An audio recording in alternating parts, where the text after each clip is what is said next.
Reddit, what's your most embarrassing doctor's office story? I'll start.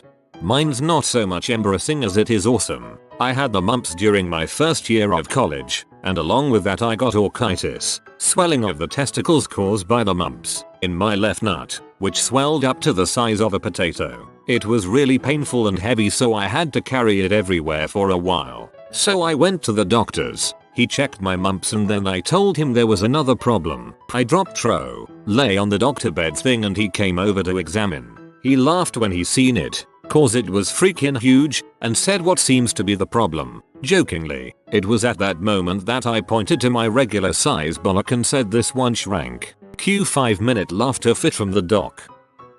I had to go to a specialist urologist due to pain in my ding dong. My wife, who is awesome, accompanied me for support. The doc was at a teaching hospital, so he asked if a couple of med students could observe the exam. I say okay, my dignity was already at a new low anyway, so why not? I drop Tro and the doc starts yanking and pulling on mini-me. He takes some notes and then directs the two med students to cop a feel right where he did. I happen to look over at my wife, who is trying to stifle a smile while watching three dudes essentially whack me off.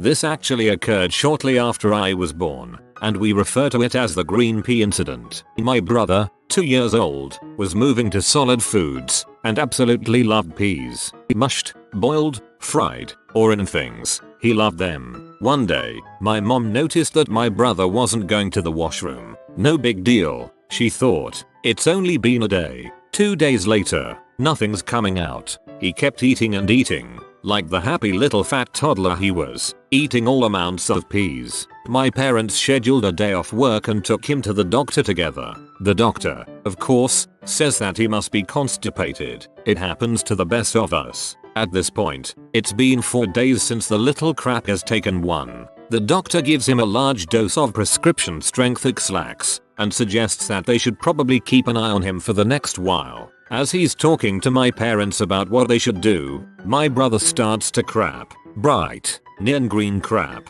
He had eaten so many peas that the fiber had actually clogged him up, and now it was returning in force. The semi-liquidated crap started flying out, faster and faster like you see in those comedy movies. Eventually, it settled down to a light stream, but not before his crap mist had covered the entire wall next to the examination table. Neon green crap mist all over the doctor's tools, his blood pressure stuff and his posters. It ruined the cushion on the table and stank to high heck. My parents never went back to that doctor again. I'd think after such a performance you'd be obligated to give that doctor your business for the rest of your life.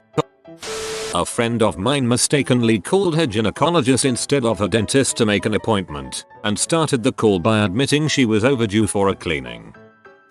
When I was brought up from being under anesthesia after getting my wisdom teeth out, and before my transportation back home arrived, I recovered enough to unplug my IV and various sensor doodads and wandered into the waiting area asking for a BJ. The nurse promptly gathered me back into my room, and I recall complaining that someone might have said yes and I deserve the right to know.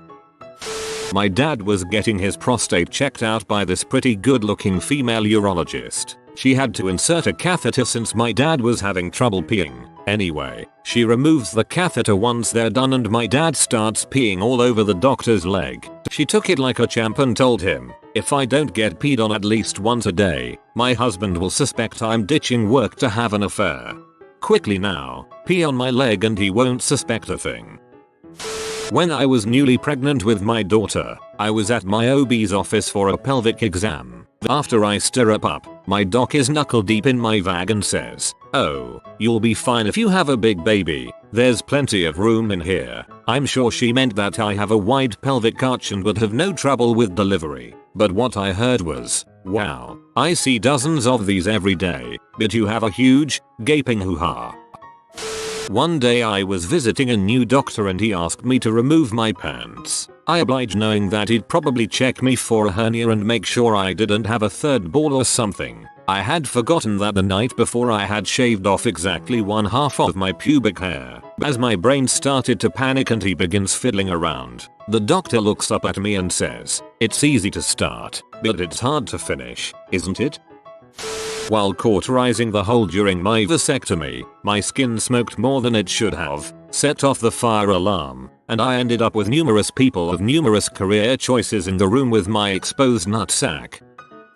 When my wife was in the final stages of labor, it seemed to be taking forever. I slipped out of the birthing suite to get some fresh air and make a couple of phone calls. They made me turn my cell off inside. A nurse came running out and said to me, "Quick, come back. It's all happening." And they rushed me into a room where I was confronted with a huge hairy bag from which a beautiful bushy, dark-haired Mexican baby literally fired out of the birth canal like a rocket. I am going WTF when the doctor hands me scissors to cut the umbilical cord. Well, that was fun, I thought, as I discreetly slipped out and into the next room, where my wife was still hours away from producing.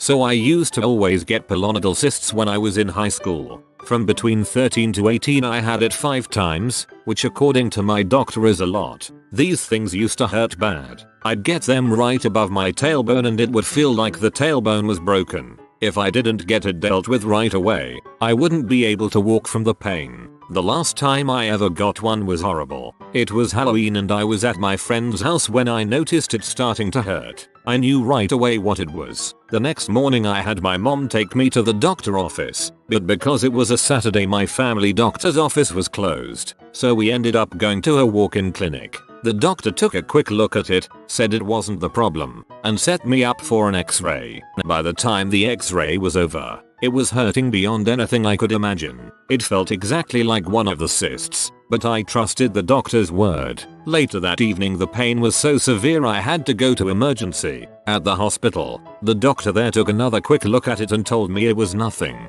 He prescribed me some pain medication and sent me on my way. That night was horrible. I was terrified. I thought there was something severely wrong with me. I thought I cracked my tailbone after I fell over a balloon at my friend's house or something. On Monday, after a weekend of intense pain, I could finally go see my family doctor. I remember the waiting room being filled with people. It hurt too much to sit, so I stood in the corner with my back bent weird because it hurt too much to stand straight. All of a sudden, I felt instant relief, followed by a smell that was quite honestly the worst smell I ever smelled in my entire life. Even to this day, it smelled like death. The people around me could smell it too. Everyone started coughing, but trying their best not to offend. I could feel my pants were completely wet with the pus of my cyst. When my name was called I was so embarrassed. Everyone knew the smell was coming from me, and now they could see my drenched clothing. I mean, it was like I had just dipped the top of my pants and the bottom of my shirt in water. That's how wet they were. The faces of the people were that of utter shock. They must have thought I peed myself. Later in the doctor's office, the doctor took one step inside the room and said, another cyst. He knew just from the smell what it was. He took a look and said it was the biggest one he had ever seen. He signed me up for surgery. Before I just gotten little surges just for him to pop for cyst. Now a surgeon was going to remove the skin around the area so it would never return, and I have never had one since. Not me, but when I was in the waiting room of the hospital for a broken toe, I saw a somewhat elderly man, 50s 60s, come up to the nurse's desk and cough quietly. She waved him off as a sign to tell him to wait a minute, and he started to pace nervously. He was able to catch a male nurse walking by and tried to discreetly tell him he needed immediate medical attention. I was wondering why the guy was so antsy, and that's when I noticed it. The guy had a mixture of brown and red fluid leak down the back of his thigh from his shorts. The male nurse asked him to speak up, and even though he was quiet, I heard him mutter, "I've got a toy dong so far up my ass that I can't reach it, and I don't want the entire dang hospital to know about it. And that, kids, is why you always use flared bases."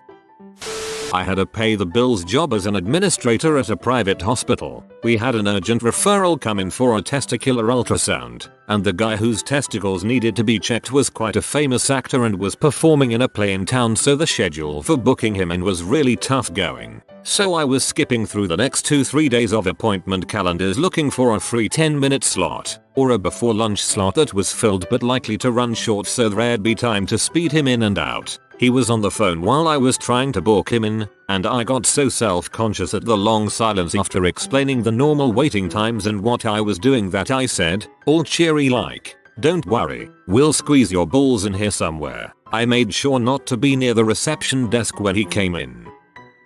On New Year's Eve 2001 I woke up with an unbearable pain in my left side of my abdomen. I couldn't move for over an hour. I was at home from my sophomore year of college but none of my family was home. After about 3 hours of crying and doubled over in pain in bed I crawled across the house and called my mom at work. She took me to the ER where they did various pressure tests and listening and decided it wasn't my appendix so they did some x-rays. The only other person in the ER was an old lady that had a cut on her head and she was trying to comfort me while my face was red and I was holding back tears. The doctor came in and looked at the lady and looked at me and whispered, "I don't know how to tell you this, but your colon is full of crap." Actual term. I screamed, "That's it. Get it out of me," and he told me he could give me an enema, a suppository or a salty drink. I took the drink and shat for 8 hours straight. I was good enough to go to a party that night but still had the shoots and didn't get drunk. Felt so much better.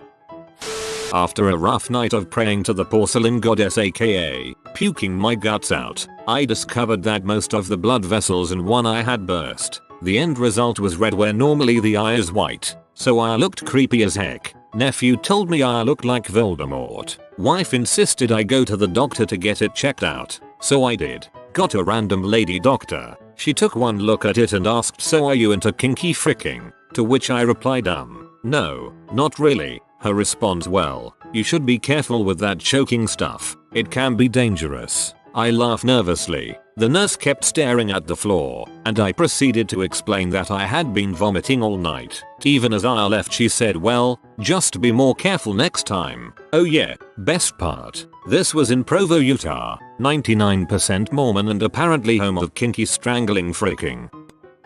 Was getting a physical a few years ago so I could play HS football. Usually the doctor feels around your abdomen and that's that. This time the doctor made me strip and made me cough. I hadn't fapped in a few days so having a stranger's hand on my beans gave me a semi which I tried to cover which led me to accidentally fart on him as I turned around. Doc looked at me and said, "You can play," and left. I recently had a sore throat, and when trying to get a good look at it in the mirror, I noticed these large, pink spots all over the very back of my tongue. I spent a week fretting over it, wondering what they were and why they weren't going away, until my mom got worried enough about them that she went with me to my doctor. Upon examining my throat and tongue, he pronounced that what I was seeing were my taste buds. I have never seen my doctor, who is an incredibly stoic man, smile so wide before. My family is never going to let me live it down. Went to the doctor when I was about 8 months pregnant. At that point in my pregnancy I was very gassy and if I tried to hold it in it would get painful after a while. While I was sitting in the doctor's office I felt like I had to fart. I held it in for a while thinking that if I did fart the doctor would be in at any moment. 15 minutes passed and nothing, so I decided to let it go. The tiniest little fart ever, but it stunk like something crawled up my ass and died. 30 seconds later the doctor walked in and asked me what that smell was. Had nasal polyps removed. When there are a crap ton. After the procedure there are several follow-ups to get minor stragglers but mostly also to remove giant blood clots that have formed. My otolaryngologist is busy digging and scratching and scooping, and some monster fricking aliens are being dragged out. I can see my nostrils expanding like I'm passing a chicken egg-sized baby out of them. Then they shloop shut again. Anyway, he is grinding and yanking at this one and it won't come loose. He rotates it a bit, gently places it in a tray, and says nothing but leaves the room with a half smile. 3 minutes later he comes back and tells us he had a silent freak out and had to wash up because a giant bloody string of snot carried elasticity from the pool and slapped up against the length of his cheek like a cheap 25-cent toy from the bins at the front of a Kmart. Getting my very first pelvic exam. First, the doctor was so nervous, she dropped the first speculum getting it out of the package. Hands shaking and everything.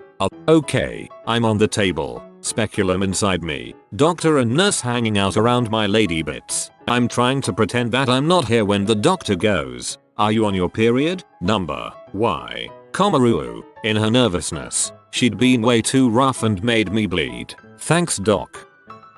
About 10 years ago, I had a very promiscuous Friend. He would sleep with anything warm, wet and willing, and half the time didn't use any protection. One day he started having a burning sensation when he peed, more than your average UT. He'd hooked up with a new random a few days ago, so he went to the doctor's office to have some tests run. 2 days later the doc's office calls him and says that he needs to come in immediately. He rushes to the doc's office, gets sent to an exam room, and the doc comes in with a clipboard and a very concerned look on his face. Well, about that burning sensation, my friend is nervous and says, "Yeah, doc, you work at a restaurant?" Friend, "Yep." "Doc, you drink a lot of soda?" Friend, "Yep." "Doc, something citrusy, like Sprite or Sunkist?" Friend, "Yep." "Doc, the burning sensation when you pee is excess carbonic acid in your system being eliminated. Cut out the soda and stick to water and you'll be fine in a couple of days." Friend, "Why do you have to call me down here to tell me that, doc?" "Doc, so you'd stop doing it without protection."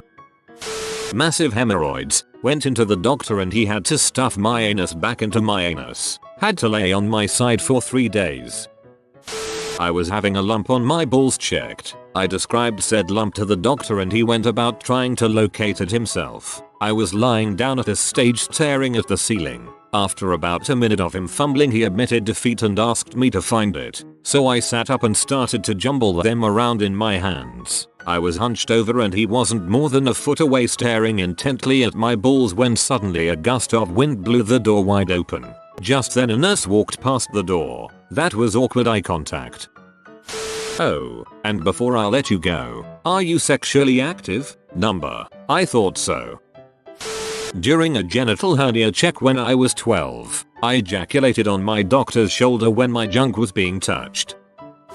When I was in high school I had to get blood drawn and I do not like needles. I went in, got my blood drawn, paid and started to walk out. I got to my car and realized I didn't have a note to get my absence excused, so I went in and got in line to get one. I was standing in line and started to sweat and get cold and started to get really dizzy. All of a sudden I started to have tunnel vision and stumbled into this lady that must have weighed 350 pounds and was like 5 feet 2. She turned around and looked at me like I was an idiot and then I started to go down fast. I am 6 feet tall and fell over like a tree face first right into this lady's giant boobs, bounced off her and hit my head on the floor. Woke up 2 minutes later in the back of the doctor's office. On the way out I made eye contact with my motorboatee. She was not amused.